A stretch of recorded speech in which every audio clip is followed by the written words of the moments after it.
Welcome to the Consulting Success Podcast. I'm your host, Michael Zapersky. In this podcast, we'll dive deep into the world of elite consultants, where you'll learn the strategies, tactics, and mindset to grow a highly profitable and successful consulting business. Hey, it's Michael Zapersky, and today I'm very excited to have Jeffrey Gitomer joining us. Jeffrey, welcome. Thank you, Michael. So Jeffrey, for the few who don't know you, take a moment and explain what you do.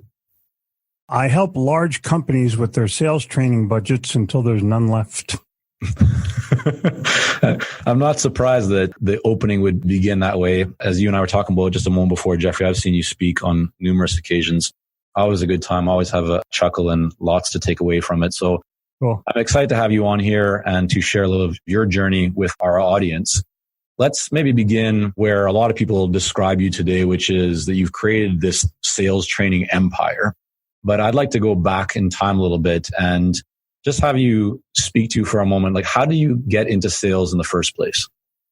How did I get into sales? Yeah. My family were business people, and that's all they did.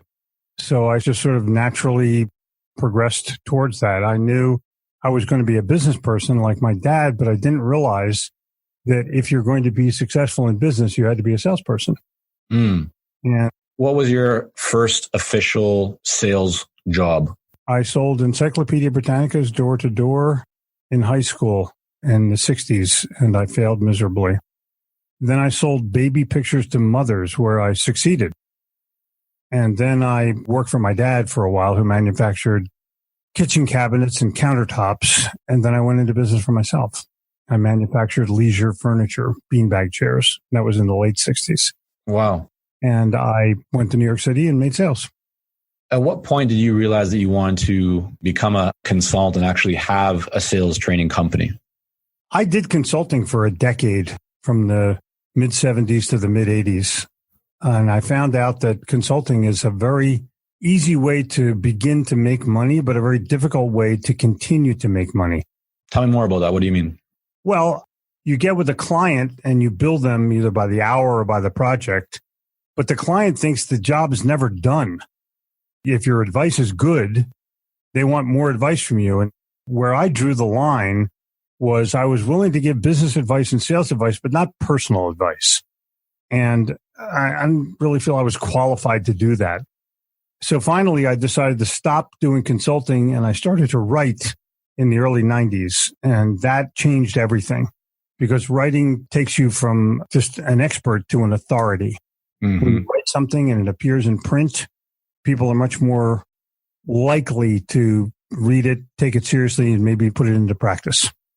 I want to explore the writing with you in just a few minutes. But before we get to that, when you were consulting, do you remember how you got your first client? I wrote a column in the paper. Actually, that's not really true. I did consulting in textile screen printing, because I had a factory and I left the factory, and I would cold call 2 or 3 textile screen printers in a city and make either 1 sale or 2 sales by showing them what I'd done and offering them my expertise. And I found out that not only could they not screen print, but they didn't know how to sell. And that's what really led me to the selling part of the process. Makes sense. And then how do you get the next client from there? One guy knows another guy, knows another guy, knows another guy. And it was pretty easy to do. But I realized that I had a business model that worked, but I had to keep selling in order to sustain revenue. Once I began to write and realized that I could make $1 without having to be in Cleveland on a Tuesday, everything changed. Like, I have 13 best-selling books, and I don't know where they're going to sell or when they're going to sell, but money arrives. Well, so we're going to jump ahead a little bit here because we're talking about writing so much, and let's just get to it. Sure. Why did you start writing? I started writing because I read something that I disagreed with. And I called the Charlotte newspaper here, The Observer, and literally reamed the guy out for writing something stupid that salespeople would read and believe. And they came over to my offices, and on the next Monday, Business Monday in the paper, it was about me. And I got literally 50 phone calls before noon of people wanting my advice or expertise, or who knew me and said, way to go. And I started to publish a column in the Charlotte Business Journal. And the first day I got a call, and someone paid me money to show up. And I realized at that moment that I was going to build a business based on what I wrote, not what I said or cold called. So when you were writing those in the early days, were you getting paid for the columns, or this was, you were? Yeah, I'd not paid in Charlotte, but paid everywhere else. Okay. So it wasn't a living, I was paid $10 a column, $520 a year, which I collected in advance. And I was maybe making $30,000, $40,000 a year doing that.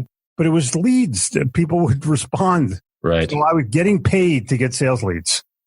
How did you even get the columns, though? I mean, what was the work that you were showing them? You don't submit something blind. You call editors or you call publishers and you give them examples of what you write and you have a conversation with them. People that submit things blind have no balls. They don't, they have no, pick up the phone. And keep in mind, that was before the internet.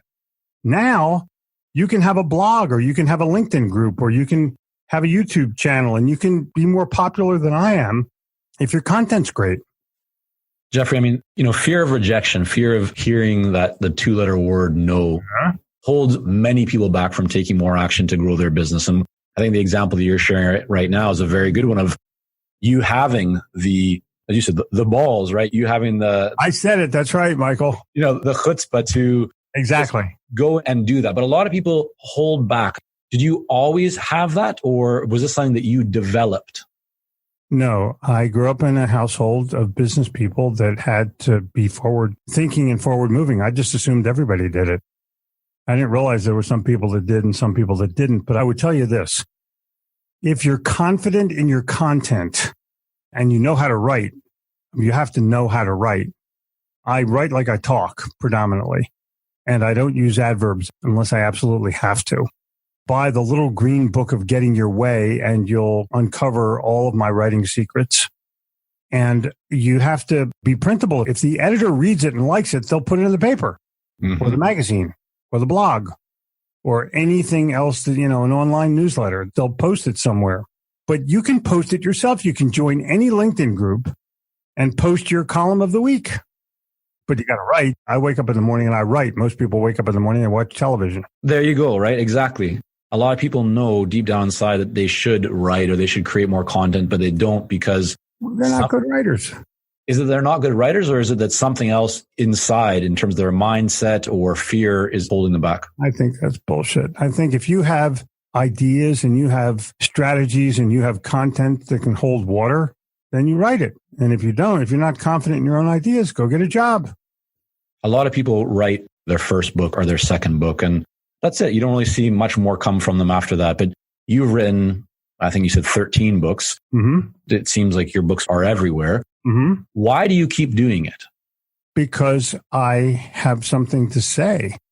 I think I have valuable information that people can use based on my real world experiences of either speaking to a bunch of groups or sitting in a boardroom or making a sales call or something, because the world has evolved tremendously over the course of the last decade. Mm-hmm. And it's not going to change. It's not going to go back. So some sales jobs will go away. Some businesses will go away.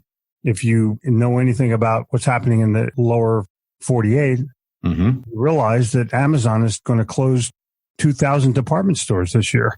Mm-hmm. It's stores that have been open for 100 years. Yeah. And not all of them, but a lot of them have been open 145 years. And it's changing the way we as consumers buy and get delivered. Well, that's just a microcosm of what's happening in the world and how much that's changing things. The internet has made everyone more intellectual about whatever it is that they're seeking to learn about or buy. And many salespeople don't have the understanding that the customer ain't the customer of old. And if you're going to be doing something about it, that's something to write about. I love writing about the new customer. I love writing about the new sale. Literally, I'm writing about that as we speak. I spend an hour a day working on my next book, which will be out at the end of the year. Title withheld because it's a secret. All right. some suspense there and curiosity. So you write because you have something to say, Jeffrey. Yeah. Well, I love writing. Right. Besides being a dad and a granddad, I think I'd rather write than do anything. Let me ask you this, right? A lot of people also have something to say. They write, and they put out books. They publish books, whether they're self-published or through a traditional kind of trade publisher. And they don't sell many books. It doesn't necessarily help their business to grow. So they have the book out there. But take me through for a moment. What do you do to ensure that your books are read by many and actually help your business grow? Maybe taking them back to the early days or what you do now. But in terms of best practices, for someone who really wants to leverage a book to get the most out of it, to reach more people and see a positive impact on their business, what should they be keeping in mind? Well, the first thing is you got to send the book to your potential customers at your expense. So when I finish a book, I'll send out to 500 people and say, here's my latest. And I'll literally sign the book. So I've invested in myself to be able to get my stuff known. And some people will buy it for their whole company. So I'm going to create sales. I can't wait for a publisher to make sales because all they're going to do is put the book in a bookstore. Sure. And that world has changed. It's now Amazon's world. We just live in it. And you have to look at it from the perspective of, do you have a platform? Do you have something where you can send out messages, post columns, post excerpts, post chapters so that people will get it, read it, like it, and buy it? And if you post your chapters or you post your content and people don't like it or don't buy it, it's because it wasn't that good. And you have to go back and, I read the first stuff I ever wrote. It was crappy. I wouldn't write it the same way today. I've revised a bunch of things based on my skill level, but I wake up every day and I write, and most people don't. I write, I get ready for my day. Sometimes it's for a seminar. Sometimes it's for a podcast interview, but whatever it is, I wake up and I get ready and I read, but I read old things. I don't usually read new things. I read things that are 100 years old. Right. I've actually heard that from many smart people. And so there's certainly something to that. Go to McLeod bookstores. You got it right in your city. Well, a good plug for them for sure.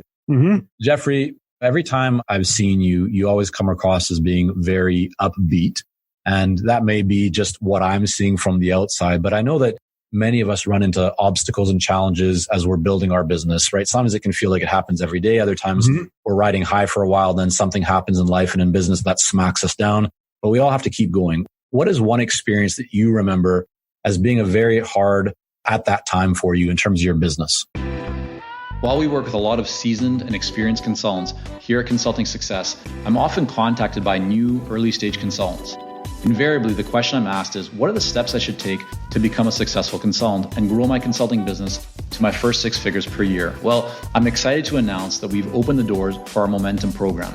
This is our most popular program for early stage consultants, and it has helped almost 1,000 consultants to start, run, and grow successful consulting businesses.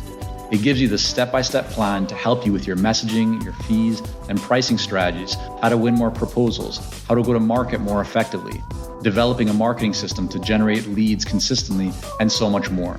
And right now, until September the 19th, you can sign up for Momentum and get 50% off the regular price by going to consultingsuccess.com/audio. That's consultingsuccess.com/audio, AUDIO. Only 100 spots are available to join Momentum and get 50% off. This deal is only available until September the 19th or until all 100 spots are gone. We won't be opening up new spots in this program for several months, so don't wait. Go to consultingsuccess.com/audio. That's consultingsuccess.com/audio, AUDIO.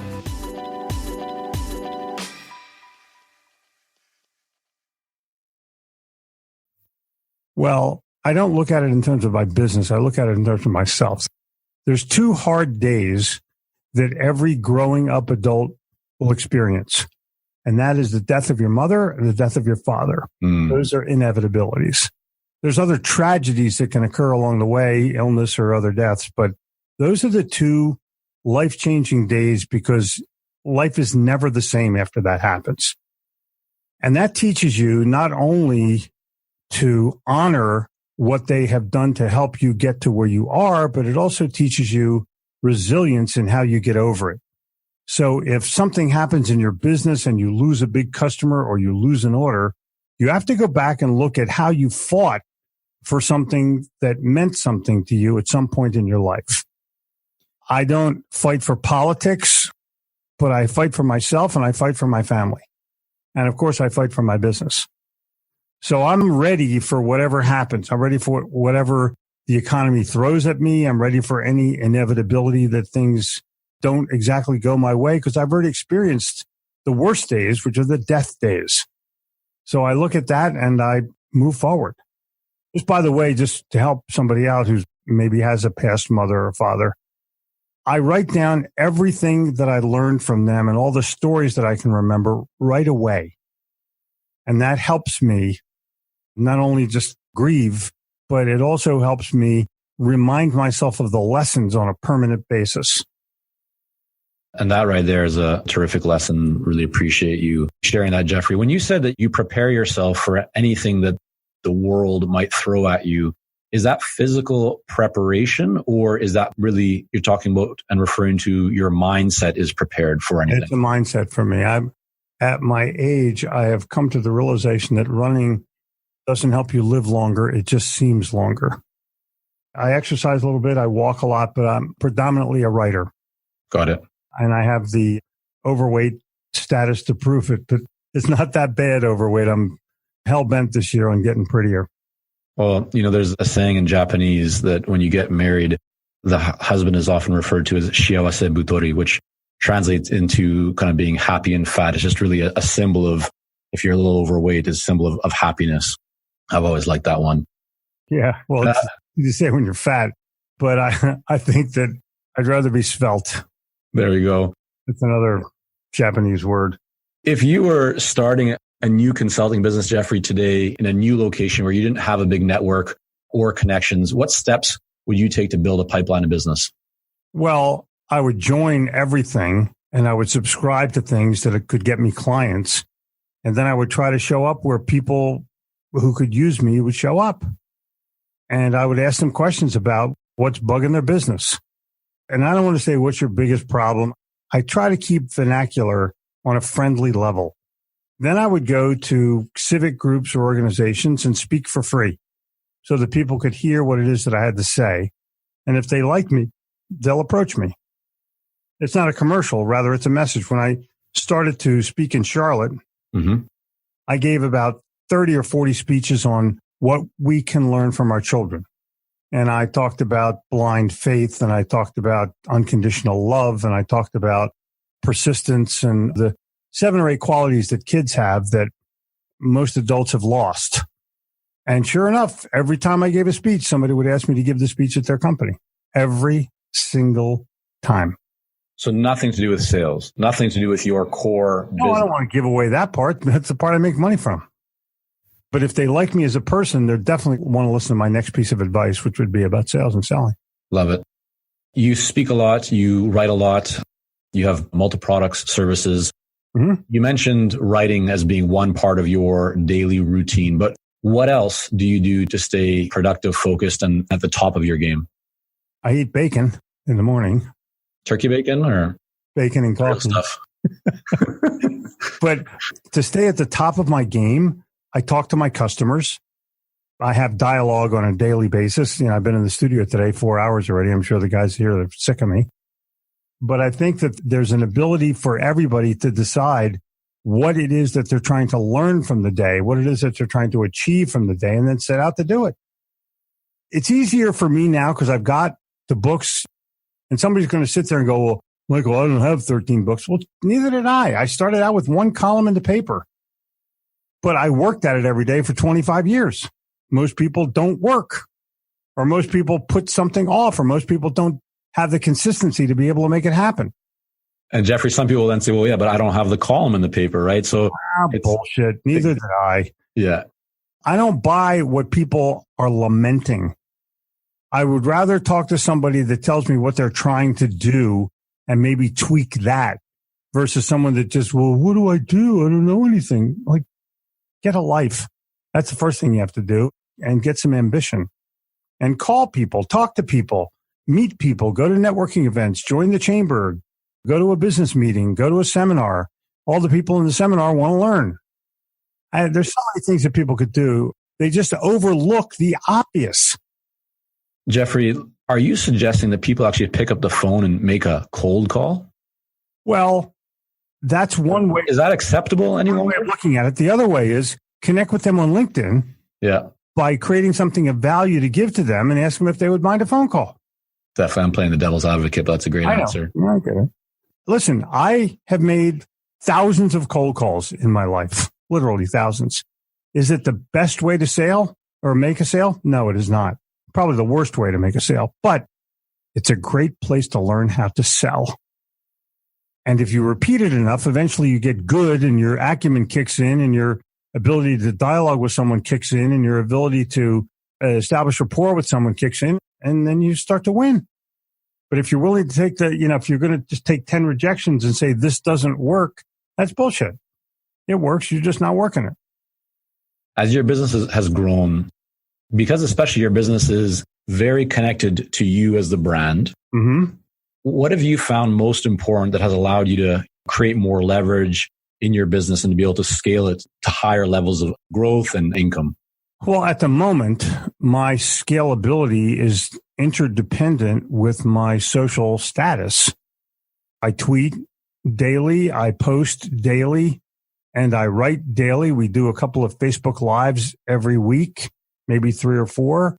So I stay current with technology and expose my stuff through technology so people can get it and hook up with it. How about systems, processes, just internal? How do you manage? Michael, I'm not a good guy to talk about systems. You're not the systems guy? Nah. I'm not about systems. I have a Macintosh, and that's all I need. My system. Do you have people that manage the systems for you? I know you have people because... Yeah, I do. Okay. Yeah.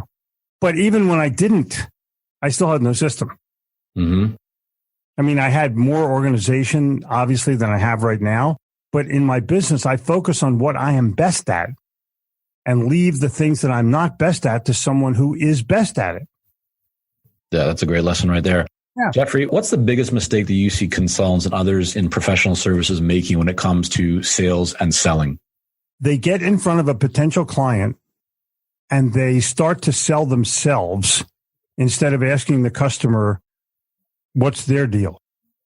Because I don't need to know how great you are. I can Google you in 2 seconds and find out if you're full of shit or not. Correct? It doesn't take much, does it? No, I'm going to look you. I'm going to LinkedIn you, Facebook you, Twitter you, YouTube you, see if you got a blog, see if you got a podcast. I'm going to find out all the things about you in 2 seconds, and you can't stop me. So if you're going to be a consultant and go to somebody else's place of business, you better have an idea. And you better have a set of questions that you can ask that makes the other person respect you. Don't give me that what keeps you up at night bullshit. That's over. You have to ask people poignant questions that make them stop and think, consider new information, and respond in terms of you. That's the main thing. And CEOs, the people that are going to hire you as a consultant, they don't care about what it is that you sell. They want to know how to make more profit. They want to know how to keep their customers loyal. They want to know how to make more sales. They want to have great morale inside their company, and they want to keep their employees loyal. That's it. Everything else is a bunch of crap. Terrific advice, Jeffrey. All right. I really want to thank you for coming on here today and sharing with all of us here listening in. For those who somehow can't figure out how to find you, which I think would be highly improbable and likely impossible, just tell it to us, Jeffrey. What's the best way for people to learn more about your work and to connect with you? Well, the best free way is to come to our podcast, Sell or Die, and you can download it on any machine. The software we use is Overcast. And if you are listening and you have an iPhone, which is what you need to download Overcast, download it, subscribe to us, and rate it. We also teach people how to podcast. So if you're a consultant out there and you want to know how you can reach your audience and how you can affect your community the same way I'm doing with you, Michael, and you're doing with me, this is the new way to communicate. People listen to podcasts all day long. And my question to other people is, why aren't they listening to yours? Why are you just listening and not making? You can also find me at Gitomer.com, Gitomer.com, and you can find my learning academy, my online learning academy, at GitomerLearningAcademy.com.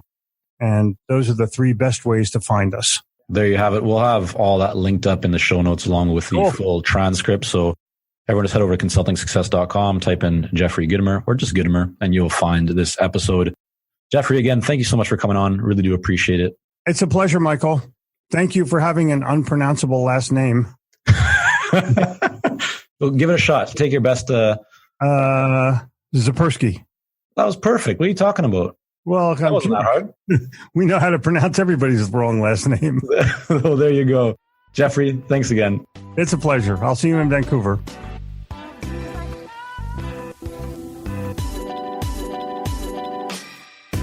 Thank you for joining us on this episode of the Consulting Success Podcast. For more episodes and to subscribe, rate, and leave a review, head on over to iTunes. And if you'd like to develop consistent lead flow and a highly profitable consulting business, learn more about our coaching programs at consultingsuccess.com.